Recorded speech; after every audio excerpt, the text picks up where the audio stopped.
Hello friends, उम्मीद है आप सब सही होंगे। आज हम M2 टोन सिरप के बारे में बात करेंगे। M2 टोन सिरप चरक कंपनी द्वारा बनाया गया एक आयुर्वेदिक सिरप है और यह महिलाओं के पीरियड्स में जब कोई परेशानी आती है तब ये सिरप दिया जाता है। बात करेंगे आज हम इसकी कितनी डोज दे सकते हैं, किसको दे सकते हैं, कब दे सकते हैं और क्या क्या इसके साइड इफेक्ट्स हो सकते हैं। इन सब के बारे में आज हम बात करेंगे। M2 टोन सिरप हम उन लड़कियों को दे सकते हैं जिनके पीरियड्स में कोई परेशानी होती है।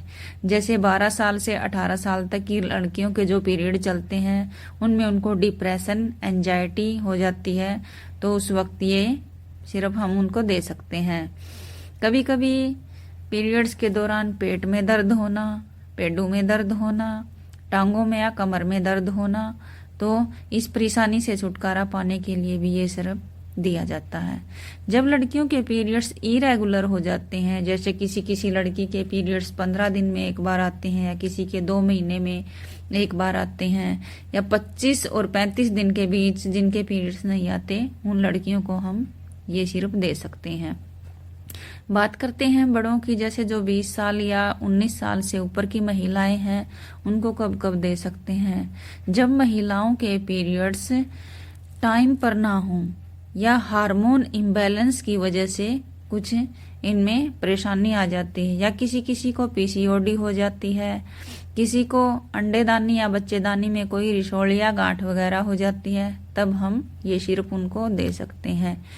जब अंडेदानी या बच्चेदानी में कोई सिस्ट वगैरह होने के कारण सूजन आ जाती है, या किसी को UTI होने के कारण जो पेट का निचला हिस्सा है या जनन अंग है उनमें सूजन आ जाती है, तो महिलाओं को बैठने में, चलने फिरने में परेशानी हो जाती है और इस वजह से उनको कई बार मोटापे का सामना भी करना पड़ सकता है। तो उस वक्त हम इस सिरप को दे सकते हैं। जिस महिला को ज्यादा परेशानी होती है उसको हम दिन में 3 बार दे सकते हैं, जैसे सुबह, दोपहर और शाम को 10-10 ml। और 12 साल से 18 साल तक की कोई लड़की है तो उसको हम 5-5 ml तक 3 बार दे सकते हैं। बात करते हैं इसके साइड इफेक्ट की। वैसे तो ये एक आयुर्वेदिक दवा है जिसके साइड इफेक्ट बहुत कम होते हैं, लेकिन फिर भी किसी को साइड इफेक्ट हो सकते हैं। तो जैसे सिर चकराना, कलेजे में दर्द होना, पेट में दर्द होना, स्किन पे रैशेज होना, ये सब इसके साइड इफेक्ट हो सकते हैं। अगर किसी को ये दवाई लेने के दौरान ये परेशानी होती है तो डॉक्टर को तुरंत बताएं। डॉक्टर या तो इसकी डोज कम करेंगे या आपकी दवाई बदल देंगे। इस दवाई को हम लगातार 3 महीने तक ले सकते हैं और जिसको भी पीरियड्स की कोई प्रॉब्लम है तो 3 महीने में ये लगभग कवर हो जाती है।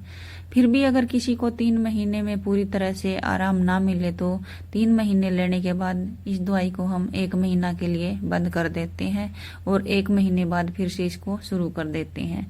और परेशानी के अकॉर्डिंग, जैसे किसी को ज्यादा परेशानी है वो 3 महीने तक दोबारा ले ले और जिसको कम परेशानी है वो 1 या 2 बोतल लेने के बाद इसको बंद कर सकते हैं।